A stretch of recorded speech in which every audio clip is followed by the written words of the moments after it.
DZRH, member, kapisanan ng mga broadcaster ng Pilipinas. Oras, Monsenyor Manny Ballesteros, alas 4:12.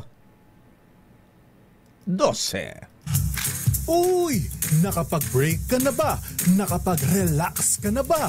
Saan ka man nagtatrabaho, mapa-opisina man o work from home o mula mismo sa pwesto, sasabayan namin ang break time mo. Sasabayan namin ng mga balita at komentaryo, mga panayam ng mga taong viral ngayon. DZRH Break Time! RH Break Time!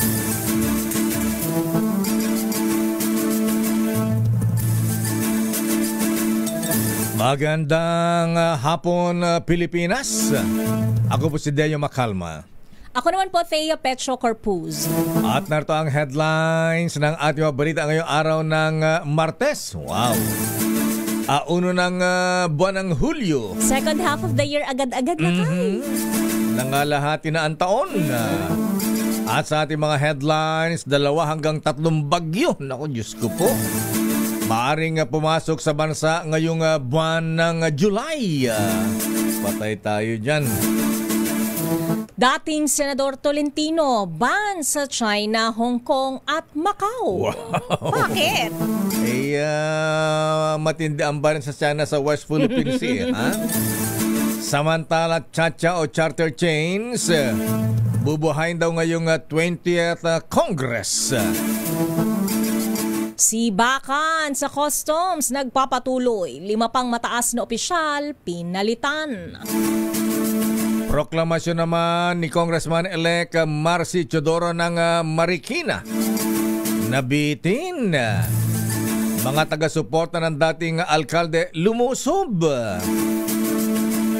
Paghakot ng basura sa Maynila, inaasahan na babalik sa normal sa loob ng 3 araw. Iba't ibang panukalang batas sa pagtaas ng sweldo ng mga manggagawa. Abay, isinumiti sa 20th Congress. Sige, okay lang.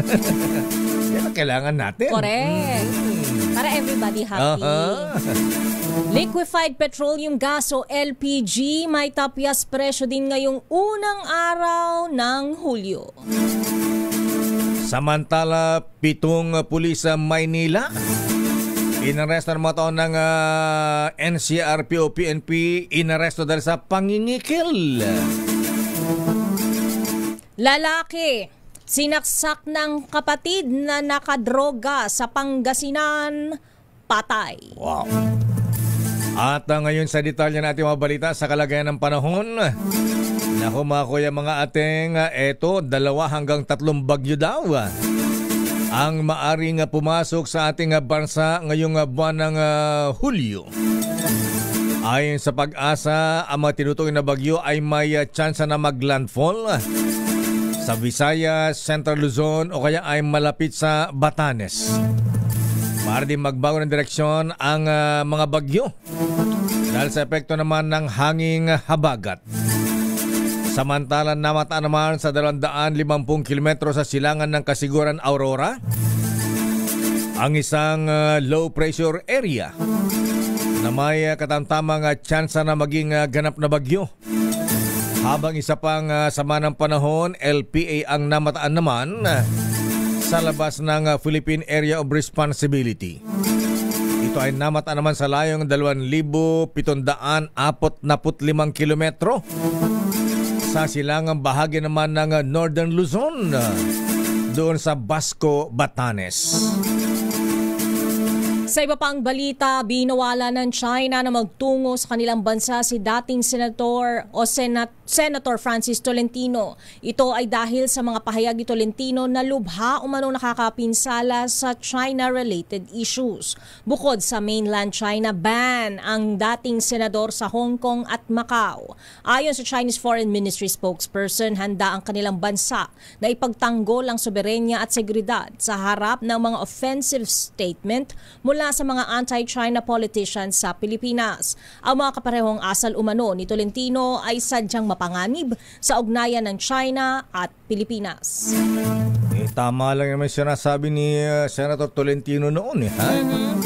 Samantala, hindi nagpatinag si Defense Secretary Gilbert Teodoro sa reaksyon ng China kaugnay sa alegasyong sangkot ito sa illegal na droga, pagpapakalat ng mga droga sa West Philippine Sea, at inihalin tulad pa ang kanilang sagot sa isang taong may putok na isinisi ang amoy sa iba. Buwelta ito ni Secretary Teodoro sa pahayag ng Chinese Embassy na tinawag na malisyoso ang akusasyon ni AFP spokesperson for West Philippine Sea, Rear Admiral Roy Vincent Trinidad. Sinabi ni Trinidad na posibleng galing sa China ang 10 bilyong piso halaga ng shabu na nasabat na lambat ng mga isda na palutang-lutang sa karagatan ng Zambales, Pangasinan, La Union, Ilocos Norte hanggang Batanes. Ayon kay Teodoro sa isang panayam, imbes na tumugon ng maayos ang China o Chinese Embassy, tila gumanti lamang ng insulto ang China. Naanya ay katulad ng belta na hindi mula sa bibig, kundi sa ibang bahagi ng katawan. Narito si Defense Secretary Teodoro. Pag isang tao ay may putok, pinag-uusapan yung tao, imbis na maligo yung tao, sasabihin niya may diferensya yung ilong ng mga nakakaamoy. Yan ang ginagawa ng China. Sa iba pang balita, ibinabana ng Department of Foreign Affairs o DFA sa Alert Level 2 mula sa Alert Level 3 ang bansang Israel matapos humupa ang tensyon sa pagitan ng Israel at Iran. Ayon sa DFA, nasa restriction phase na ang Israel dahil sa deklarasyon ng Israel Defense Forces o IDF Front Command sa pagbabalik ng full activity status sa naturang bansa at posible na ang pagbubukas muli ng mga paaralan at trabaho. Ngunit nagpaalala pa rin ng DFA na maging maingat at maging handa pa rin sa posibleng evacuation dahil mayroon pa rin umanong banta sa buhay at seguridad. Sanhi ng mga tinatawag na internal disturbance, instability at external threats. Inaprubahan na ng Philippine Amusement and Gaming Corporation o PAGCOR ang 50 million pesos grant para naman sa Bureau of Immigration. Ayon sa PAGCOR, magsisilbi itong pondo ng Bureau of Immigration para sa nagpapatuloy na pagpapadeport sa mga dayuhang Chinese na dating empleyado ng mga POGO. Hatiin sa 2 tranche ang pagbibigyan ng grant kung saan una nang ibinigay ang 25 million pesos kasabay ng ceremonial signing ng Memorandum of Agreement.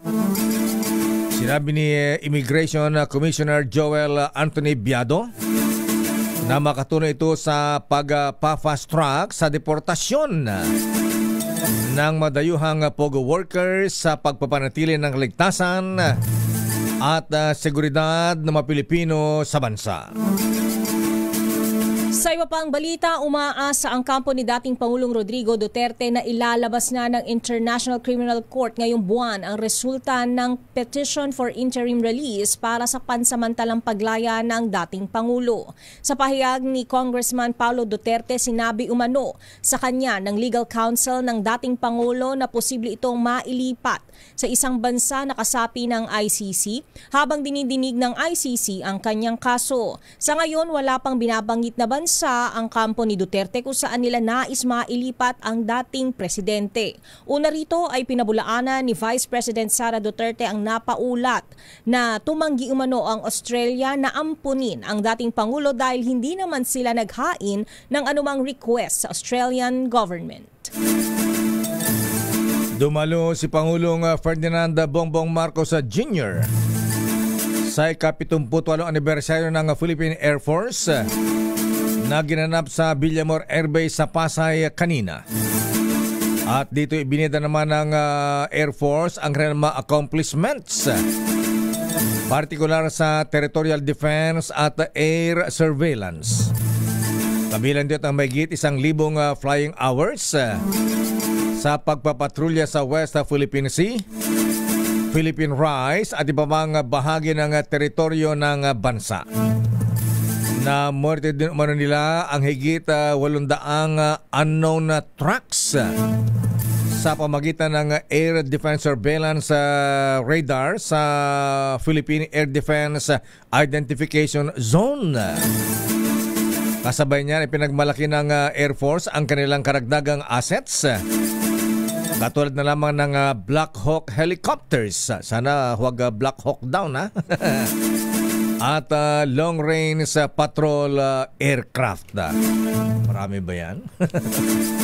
Samantala, naglabas na ng Certificate of Finality ang Commission on Elections o COMELEC para sa proklamasyon ni Marcelino Marci Teodoro bilang kinatawan ng unang distrito ng Marikina City. Sa inilabas na dokumento, kinumpirma ng COMELEC and Bank na pinal na at agad na ipatutupad ang desisyon nito kasunod ng pagbabasura sa petisyon na humihiling na kanselahin ang Certificate of Candidacy o COC ni Teodoro. Dahil dito, tuluyang inalis na rin ang suspension order na pumigil noon sa proklamasyon ni Teodoro matapos siyang ideklarang nanalo sa May 12 midterm elections. Nauna ng kinatigan ng NBank ang consolidated motion for reconsideration ni Teodoro at binawi ang desisyon ng First Division noong December 11, 2024 na nagsabing may misrepresentation umano sa kanyang residency sa Barangay San Roque. Giit ng COMELEC na bigong patunayan ng mga petitioner kabilang ni dating Senador Coco Pimentel na nagsinungaling si Teodoro tungkol sa kanyang residency. Wala ring inilabas sa temporary restraining order ang Korte Suprema sa loob ng itinakdang 5 araw matapos ang promulgasyon, dahilan upang tuluyan ng maging final at executory ang desisyon. Good news sa mga manggagawa dahil muling bubuhayin sa 20th, hindi pala ito, bubuhay ng 20th Congress ang Panukala Economic Charter Chains o CHACHA. Ayon kay Ako Bicol Congressman Antonio Garbin, siya mismo ang maghain ng panukalang batas para amyendahan ng bagong Kongreso ang economic provisions ng 1987 Constitution. Pakunang layunin ng panukala ang rebisahin ang 60-40% foreign ownership rule para buksan ang mas maraming oportunidad sa mga dayuhang mamumuhunan.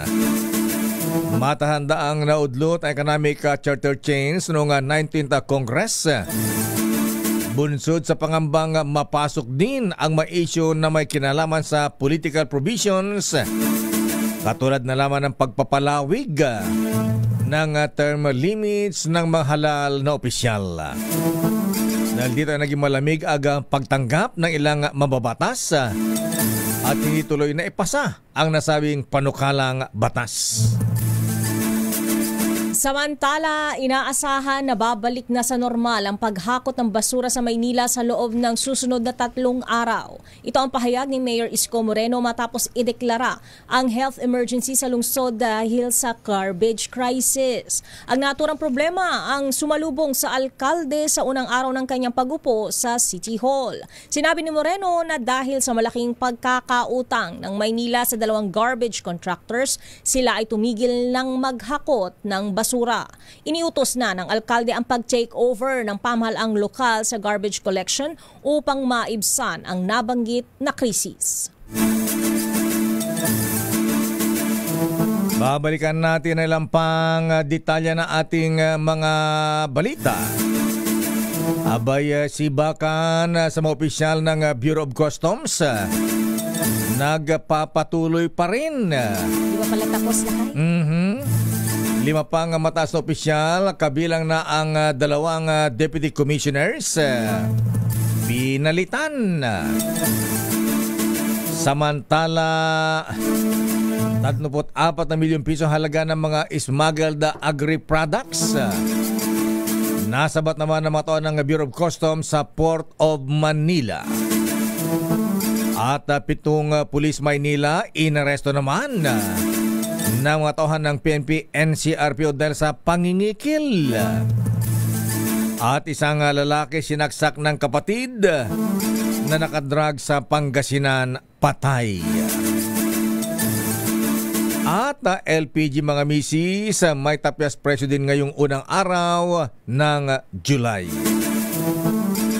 Ang detalye na mabalitang yan sa ating pagbabalik sa ating palatuntunang Break Time. RH Break Time. Oras sa Mr. Sesto. Oras sa Miss Teya. Ganap ng alas 4:35 ng hapon. Oras na para kausapin natin ang chairman ng Commission on Elections.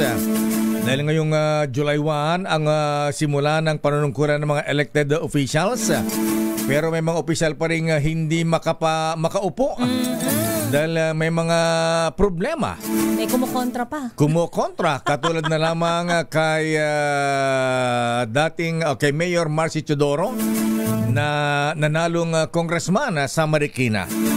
Alamin nga natin kung final na ba ang addition ng COMELEC at si Marcy Teodoro nga ba ang nanalo bilang kongresista laban kay dating Senador Coco Pimentel. Chairman George Garcia, sir, magandang hapon po sa inyo. Chairman. Good afternoon po. Ba't mo binitawan si Chairman Wina Binauhan? Ayan. Chairman George, ayan.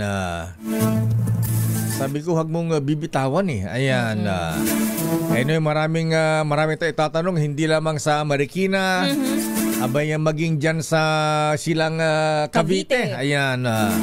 Abay may mga nagrally din kahapon. Ewan ko lang kung tuloy pa hanggang ngayon. At andyan na. Ayan. At maging ang nanalo pa. Ayan. Nanalo pa. Yes, Congressman Benny Abante ng Maynila. Ayan. Yeah. At maging sa okay na. Ayan, Chairman George Garcia, sir, magandang hapon po. Chairman. Magandang hapon po sa inyong dalawa, Sir Lakay, Deo, at sa ating po mga kababayan. Magandang hapon po. Opo, ayan. Good afternoon po. Dayo lang, Chairman, sir. Ayan, una po, klaruhin nga natin. So, file na po ba ang panalo ni Teodoro Marcelino bilang congressman laban kay Coco Pimentel, sir? Diniklara na po kanina ng komisyon sa pamamagitan ng aming clerk of the commission na ang desisyon po ay naging final and executory makatapos makalipas ang 5 araw pagkatapos po itong mailabas ng Commission and Bank. Sa amin po kasing rules, patakaran, Sir Lacaideo, ang desisyon po ng COMELEC and Bank ay nagiging pinal at ito pwede nang maipatupad 5 araw pagkatapos mailabas kung walang makuha na restraining order o TRO ang hindi pinalad sa desisyon sa mas mataas na hukuman, in which case dito po ang ating Korte Suprema. Kaya po ito ay pwede nang maipatupad ng inaatasan ng Commission and Bank. So pwede na po maupo ang Congressman Marcy Teodoro, Chairman, sir? Yes po, pwede na po. Basta po masunod yung proseso na ang responsible po sa pagpoproklama, Sir Lakay, ay ang Board of Canvassers ng City of Marikina. Ang Board of Canvassers po, 3 po ang miyembro niyan. Una, ang pinakapinuno ay ang local COMELEC ng komisyon, yung sa distrito. Ang sumunod po ay ang City Prosecutor ng Marikina, Chief Prosecutor ng Marikina, at ang pangatlo po, ang Superintendent ng mga guro sa City of Marikina din. Isa pang issue ng ganitong kaso, Chairman Garcia, sir, sa silang Cavite, nagrally din kahapon dahil disqualified, dahil may perpetual disqualification ang dating Mayor Anarna at naglaban sila na incumbent mayor na si Carranza. Pero no election ay nanalo si Anarna. Ayan. Paano? Paano yung ganitong kaso, Chairman, sir? Ano pa ang desisyon ng COMELEC diyan? Siyempre po, ang naging desisyon po ng COMELEC and Bank ay dahil nga sa desisyon ng Office of the Ombudsman na ang naturang respondent ay perpetually disqualified to hold public office. Ibig sabihin po, hindi dapat makapanungkulan, appointive man at elective. And dahil po dyan, yan pong kasong yan ay na-file bago po mag-eleksyon at na-desisyonan po ng komisyon pagkatapos po ng eleksyon. Kaya lang, bago po ito po yung na-desisyonan, bago lumabas yung desisyon ng Supreme Court sa kaso ng tinatawag na pag-abandona sa second placer rule. Kaya po ang ginawa ng Commission after ng 5 araw na mailabas ang desisyon ay ipinatupad na po ito ng Board of Canvassers ng municipality ng Silang. At Opo. kaya po nagresulta ito sa proklamasyon ng second placer. Ang kadahilanan, Opo. dahil po nailabas ang desisyon bago ang desisyon ng Korte Suprema dun sa issue ng second placer. Sa kasalukuyan po ay ang naturang hindi pinalad na kandidato ay nasa Korte Suprema na at tumaas at nag-file po ng petisyon upang questionin ang desisyon ng COMELEC at upang humingi ng pansamantalang remedyo o temporary restraining order. So habang wala pong TRO mula sa Supreme Court, Chairman Garcia, sir, ang manunungkulan ay si Mayor Carranza pa rin. Yes po, yung siya po kasi ang bagong ipinroklama ng Board of Canvassers base sa utos na rin po ng Commission and Bank. Ayan, sa Maynila naman na sir, issue pa rin po kay Congressman Benny Abante. Ayan, natalo na pero panalo pa. Ayan, dahil Chinese national pala yung kanyang nakalaban. Ano po ang final decision ng COMELEC dito, Chairman, sir?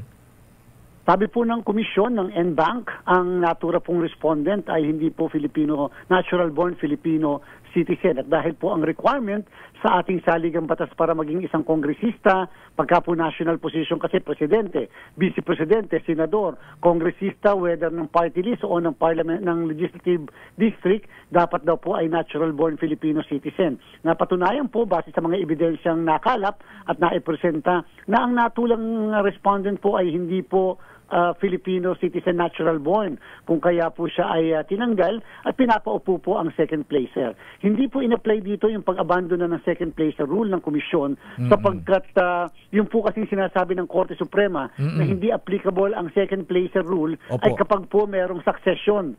Sir Lacaideo, ito po sa congressman wala po kasing succession dahil kung sakali magkakaroon ng vacancy sa posisyon.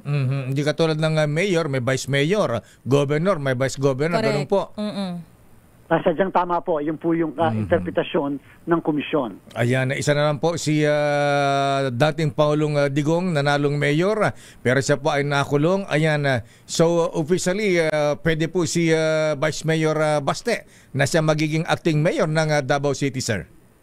Yes po, yan po yung nakalagay sa local government code natin. Pero hindi po sinasabi basta ng ating mga batas na dapat ang isang taong nanalo ay present sa kanyang proklamasyon. Hindi po sinasabing dapat nakaboto at hindi rin sinasabing dapat ay nakapangampanya ng personal. Kung magkaganon po, pwede po siyang maproklama, subalit kung hindi po pa siya nakakapanumpa bilang isa sa mga requirements para makapag-assume sa posisyon, ang pansamantala pong mamamahala sa lungsod ay ang vice mayor sa local government code po natin.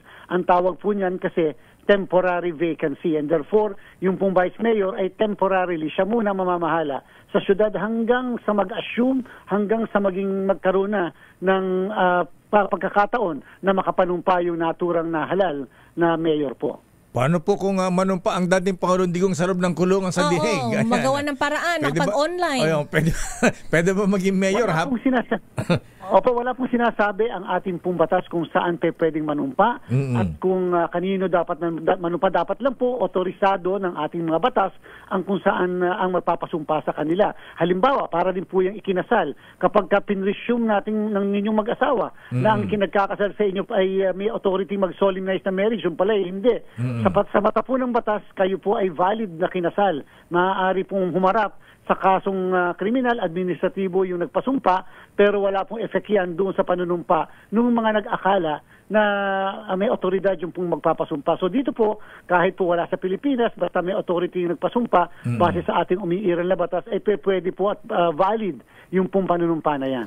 Kung si Vice President Sara o kasi Congressman Pulong Duterte ang magpanumpa sa kanilang tatay, pwede ba yun, Chairman? Ang Vice Presidente po at ang mismong City Mayor ay pwede po, ang mismong congressman ay pwede magpanumpa. Kaya lang po, may tinatawag po kasi na jurisdiction. Kung kayo po ay wala sa jurisdiction, para rin po yung huwes. Hindi ka pwedeng magpasumpa outside ng iyong jurisdiction ng korte. Kung ikaw po halimbawa na andyan sa Taguig, hindi ka pwedeng magpasumpa dyan sa Manila sapagkat outside na po ng jurisdiction niya yan. So dyan po palagay ko magiging issue yung jurisdiction kung bang yung isang opisyal ay may otoridad, may jurisdiction sa labas ng bansa. Paano kung magmeago at ang dating Pangulong Digong sa kulungan Temporary, at oo. manumpa doon sa embassy? Ayan, Philippine Embassy sa The Correct. Hague, the Netherlands. Ang mga embahada po natin, lalo ang mga ambassador at consul, ay may kapangyarihan pong magpasumpa. In fact po, naalala niyo po, pag tayo kumukuha ng mga dokumento, pa-certify, Yes, sir. may kulay pula pa. Ngayon po, ang tawag nila doon, apostille. Meron po silang kapangyarihan na magpasumpa at panumpaan yung isang dokumento upang patunayan na ito ay tunay, valid at kanilang nasaksihan. Kung yung consul o kaya ambassador ang pumunta doon sa kulungan, Oo, pwede ba doon? yun?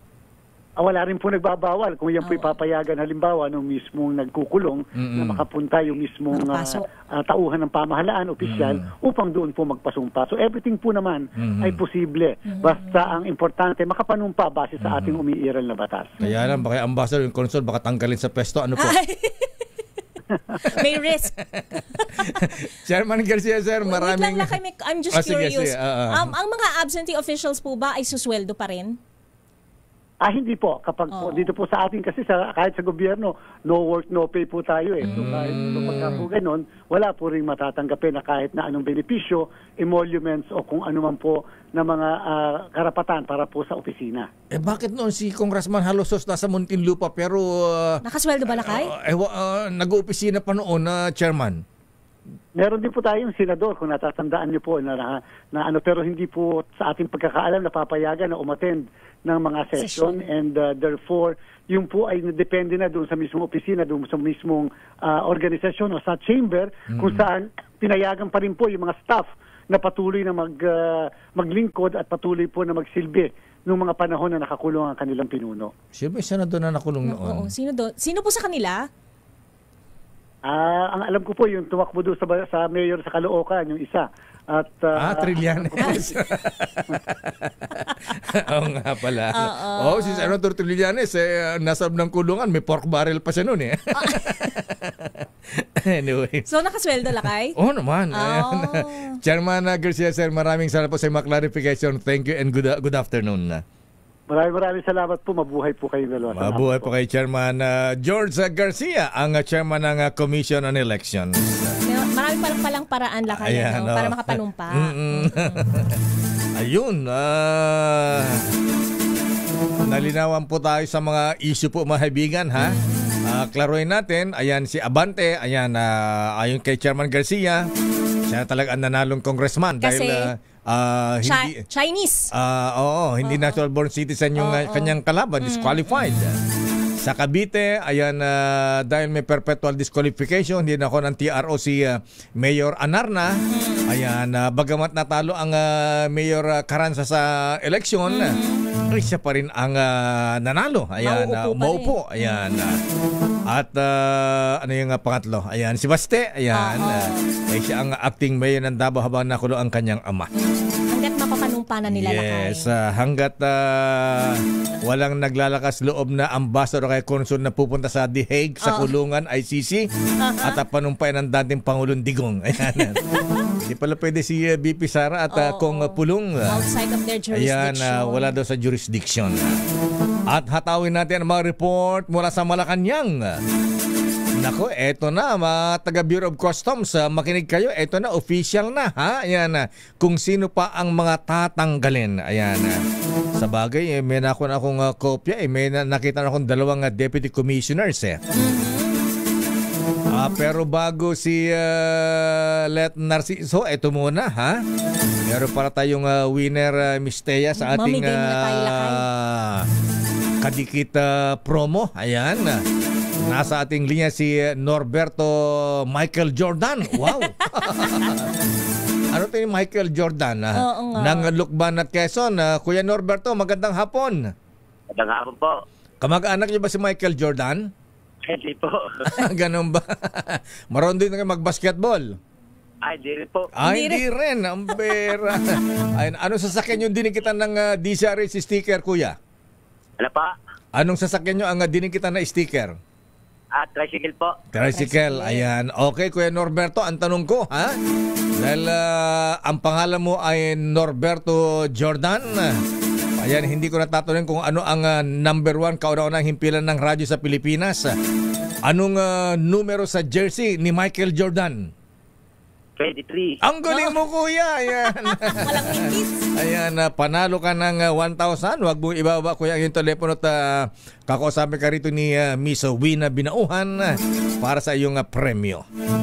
At eto na, 5 pang matataas opisyal ng Bureau of Customs tinanggal sa pwesto kasabay ng pagpapalit ng liderato ayon sa Malacanang. Nato ang report mula kay Aris 14. Let Narciso, please come in. Miss Let. Lakay Mistea, pinalitan na rin ni Pangulong Ferdinand Marcos Jr. ang 5 matataas na opisyal ng Bureau of Customs kasunod ng appointment kay dating NDRRMC Executive Director Ariel Nepomuceno bilang bagong commissioner. Sa press briefing, bagamat hindi pinangalanan, sinabi ni Palas Press Officer Claire Castro na kabilang sa mga tinanggal at pinalitang opisyal ang ilang deputy commissioners, collectors at directors ng BOC. Bunistansya naman ang palasyo sa dahilan ng Pangulo kung bakit pinalitan si dating Commissioner Bienvenido Rubio at itinangging nadawit ito at mga kapwa-opisyal sa anomalya.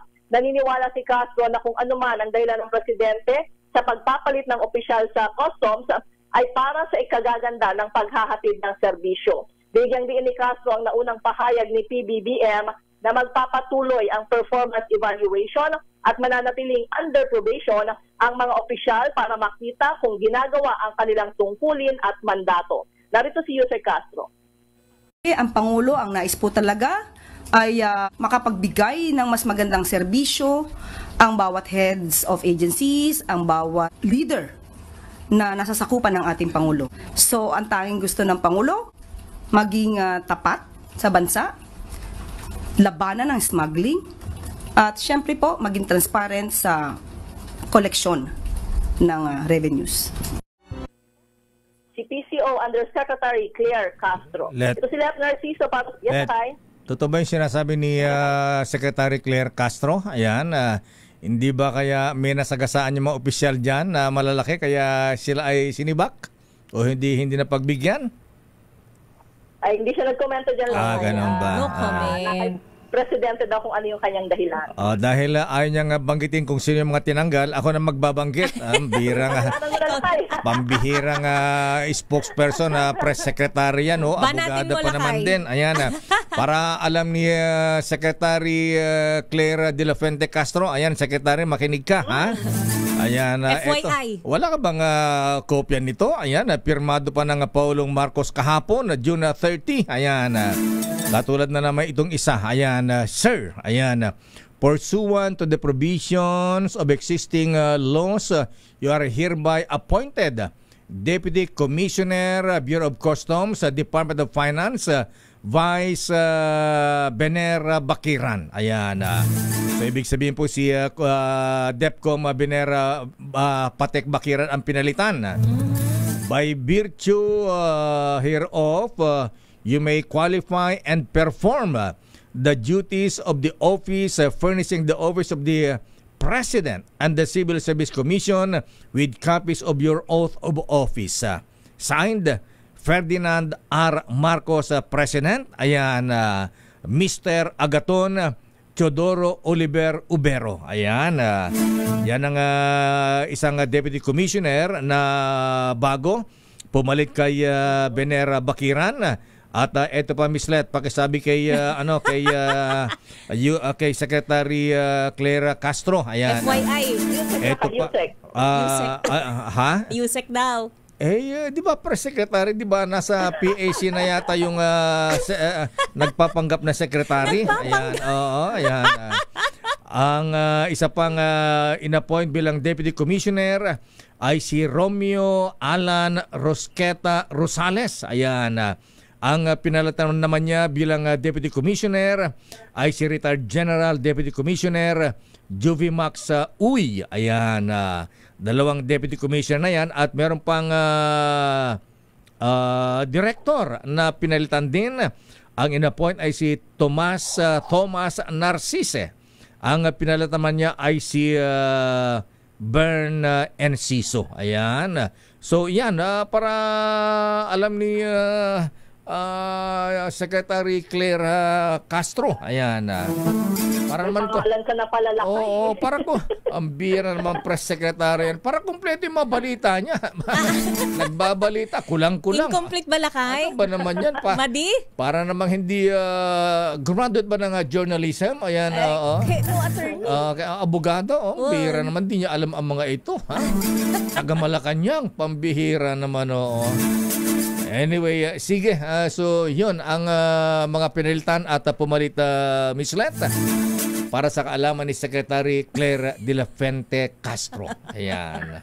So, ayan. Alam nyo na sa Malacanang press corps, ha? Alam, sabihin mo sa Malacanang press corps, ayan, kompleto na ang detalye. Lakay, kompleto na yung detalye. Salamat sa'yo. Okay. Lakay completes you. Salamat sa aking mga bubit.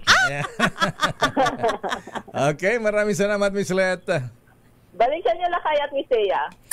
Yung bubuit mo ba, Lakay, na bigyan ng sisi? Ng happy furnish? Palagay ko. Report muna sa Senado. Dating Senador Francis Tolentino tanggap ang pagkakaban sa kanya ng China na pumasok sa kanilang teritoryo. Idetalyong balitang yan, RH28 Raymond Dadpaas. Raymond. Mr. Mayor, ipinagmalaki ni dating Senador Francis Tolentino ang desisyon ng China na pagbawalan siyang pumasok sa kanilang teritoryo gaya ng mainland China, Hong Kong at Macau. Ayon kay Tolentino, isang badge of honor ang desisyon ng China. Patunay ito ng kanyang matatag na paninindigan na protektahan ang pambansang interes. Wala umunong dayo ang puwersang makapagpatahimik sa kanya para ipaglaban ang ating soberanya. Sabi ni Tolentino, kaysa ito ng mga tawa ng Philippine Navy, Philippine Coast Guard at mga matatapang na mga isda na umaasa sa dagat para sa kanilang kabuhayan. Nanindigan itong patuloy niyang ipaglaban ang karapatan ng Pilipinas sa West Philippine Sea.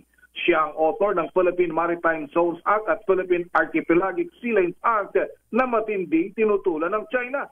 At noong panahon ng kampanya, naging target siya ng kanyang mga tinawag na keyboard warriors ng China. Ito si RH28 Raymond Dadpaas para sa DZRH, una sa Pilipinas, una sa Pilipino.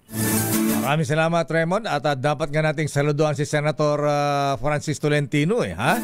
At least hindi siya natakot na manindigan laban sa ganitong pambubuli sa atin ng China. Ayan. Bigla tuloy ako na curious, Lakay. Bakit? Makakapag-order pa kaya siya ng shipment from China sa Shein, sa Shopee at Lazada? Ayan, pwede gumamit ibang tao.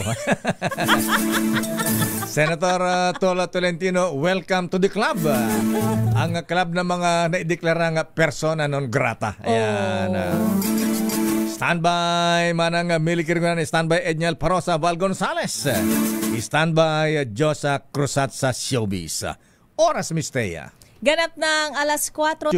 Natutulan ang interim release ni dating Pangulong Digong Duterte, inihain sa Kamara. Arrest number 12, Millie Kirgunan, please come in. Manang Milky. Lakayateya, inihain ng Makabayan Block ang resolusyon na nanawagan sa Kamarang tutulan ng interim release at repatriation kay dating Pangulong Rodrigo Duterte mula sa The Hague, the Netherlands. Sa House Resolution number 9, sinabi na ACT Teachers Party List Representative Antonio Tino at Kabataan Party List Representative Rene Co, dapat magkaisa ang Kamara sa posisyon para sa mga biktima ng paglabag sa karapatang pantao sa paghahanap ng hustisya at pananagutan. Sabi ni Tino, ang patuloy na sinasabi ng pamilya Duterte at mga abogado dito na siya umano ay nakidnap at binihag ng korte ay patunay na hindi tanggap ng dating Pangulo na tama ang legal proceedings laban sa kanya. Ang kinatinyo at ko, dapat suportahan ng Kamara ang patuloy na pagkabilanggo ni Duterte sa ICC para makamit ang hustisya sa mga biktima ng madugong war on drugs ng nagdaang Duterte administration. Gate ng Makabayan Block, dapat manatili na kulong ang dating Pangulo para masigurong makadadalo sa mga hearing, hindi magiging hadlang sa investigasyon at maiiwasan din na muli siyang makagawa ng anumang krimen. Ako si New Gregunan, hulat para sa DZRH, una sa Pilipinas, una sa Pilipino. Maraming salamat, Manang Milky. Samantala, Pilipinas target magkaroon ng airborne warning and control system sa bibilhing fighter jets. Idetalye mong balita, RH52, Edniel Parosa. Edniel. Hindi lamang basta multi-role fighter jets o MRF, kundi AWACS o Airborne Warning and Control System aircraft ang target mabili ng Pilipinas. Ayon kay Defense Secretary Gilbert Chidoro, force package ang gusto ng kagawaran para sa mas mahusay na pagdepensa ng Pilipinas sa teritoryo nito. Tumutukoy ang AWACS sa military plane na may sariling long-range radar at maaring magamit sa surveillance habang ito ay nasa himpapawid. Bagamat inaming may mga proposal na silang inaaral para sa MRFs, iginiit ni Chidoro na maraming bansa na ang nakabatid na kailangan pala nila ng AWACS dahil sa kakulangan ng surveillance system. Iniwasan din umano ng opisyal ang pagbili ng panibagong asset na hindi naman magagamit ng husto maliban na lang tuwing may air show. Patuloy namang nakikipag-ugnayan ng DND sa Department of Budget and Management at Department of Finance para matiyak na may continuity sa paghanap ng pondo para rito. Ito si Edniel. Nag-uulat Lakay. Ayan, sa anniversary ng Air Force, hindi ba binida kung ilan ang fighter jets natin? Mukhang ang inaabangan ko sila kayo sa bahagi ng defense reporters kung may bagong announcement doon sa MRFs o yung multi-role fighters. Dahil sinasabi ni General Cordura ay may mga proposal ng natanggap ang kanilang hanay. Pero wala pang announcement lang kayo doon sa bahagi ng Commander-in-Chief ni Presidente Bongbong Marcos kung magkakaroon tayo ng mas modernong MRFs. Pero yung mga bagong FA-50s ay kagaya nung una natin na ibalita ay papunta na rin dito sa ating bansa. Okay, maraming salamat Edniel Parrosa. Balik sa inyo, Lakay at Mistea. Samantala, PNP Chief General Nicolas Torre III dumalaw sa burol ng pulis na napatay sa enkwentro sa Commonwealth, Quezon City. Val Gonzales sa detalye. Val. Mayor, personal na nagpaabot ng pakikiramay si PNP Chief General Nicolas Torre III sa naulilang pamilya ng nasawing pulis na nakaburol sa kapilya ng Camp Karingal sa Quezon City. Inawaran ni General Torre ng Posthumous Merit Medal ang namatay na si Patrolman Harwin First Milig Gayo Bagay. Si Bagay ay 28 anyos na binata kaya pang medalya ng kadakilaan ay tinanggap ng kanyang mga magulang. Inawaran din ng medalya ng kagitingan ni General Torre ang pulis na kasama ni Patrolman Bagay na si Patrolman Robert Floral de Gregorio. Nitong madaling araw ng Lunes, responde si Bagay at kapatid nitong si Gregorio sa isang hold-upan na nauwi sa magagong enkwentro na ikinamatay din ng hold-upper. Sa ambos interview ng media, sinabi ni General Torre na magsasagawa ng review ang PNP sa operational procedure na sinusunod tuwing magre-responde ang pulisya sa isang krimen. Ako si Val Gonzales, DZRH, una sa Pilipinas, una sa Pilipinas. Maraming salamat Val. Sa showbiz, Miss Thea. Matet De Leon napaluha habang nagla-live selling dahil sa mapanirang komento. Ida tayo mga showbiz news na yan. Diyosa ng showbiz, Josa Cruzat. Josa? Miss Thea at Lakay, hindi napigilan ni Matet De Leon ang emosyon habang nagla-live selling sa TikTok noong linggo matapos makatanggap ng mapanirang komento na may kaugnayan umano sa kanyang yumaong ina na si Nora Honora. Habang nagbebenta ng mga dilata at dairy products, biglang napahinto si Matet at napaluha habang nagpapatuloy sa kanyang live selling. Hindi na niya ibinahagi kung ano ang eksaktong komento, pero inamin ni Matet sa hiwalay na post na hindi siya nahihiya sa pagiging live seller at hindi ito ang dahilan ng kanyang pag-iyak. Aniya, sanay na siyang humarap sa camera kahit may pinagdadaanan sa personal na buhay. Dagdag ni Matet, mas pipiliin na lamang niyang iwasang basahin ang mga negatibong komento upang hindi maapektuhan ang kanyang ginagawa. Nagpasalamat din siya sa mga patuloy na sumusuporta sa kanya at sa mga produkto na kanyang ibinebenta online. Para sa Break Time Showbiz, ito si Josa Cruzat nag-uulat para sa DZRH, una sa Pilipinas, una sa Pilipino. Ikaw yata naiiyak eh. Talang ganyan. Dahil mga walang magawa, inggit lang mga yan. At bawit ang bagwakas sa abay ang palitan ng dollar, Miss Thea. Stronger ba tayo, Lakay? Abay lumalakas ang piso. Sabi nating business correspondent Mr. Michael Ismaygay. Nagsara ang palitan sa halagang 56 pesos and 30 centavos ngayon kumpara sa 56.33 kahapon. Ayan. 3 centavos. Lumakas ang 3 centavos, Miss Thea, ha? Kaya pwede na nga magpainom ng Emperor Double Light si birthday boy. Oy, Brad, ha? Attorney Magnum 357 Agpawa. Ayan, happy birthday, Brad, ha? Binabati ka ng mga kapan sa yan na Taulam da Kappa Fraternity Sorority. Happy birthday din kay Kuyang Noble Ray Tumampo, Major General Eric Paraino, Jory Pabelian, at ni John Ray Doktor, at kay Sister Jorlet Bibanco. Happy birthday. At ayan, nakabuhan natin palatunto ng break time. Ako po si Deo Macalma. Ako naman, Thea Petro Corpuz. Hoy, magandang hapon sa ating mga nobility sa Katimugan na Shrine Club. Ronald Yulo, ating High Sheriff, magandang hapon. See you, kita-kits later. Bye-bye, balansyadong balita susunod na. Henry Ur at Miss Kay, Karen Oyong. Bye-bye, ingat. He ain't heavy.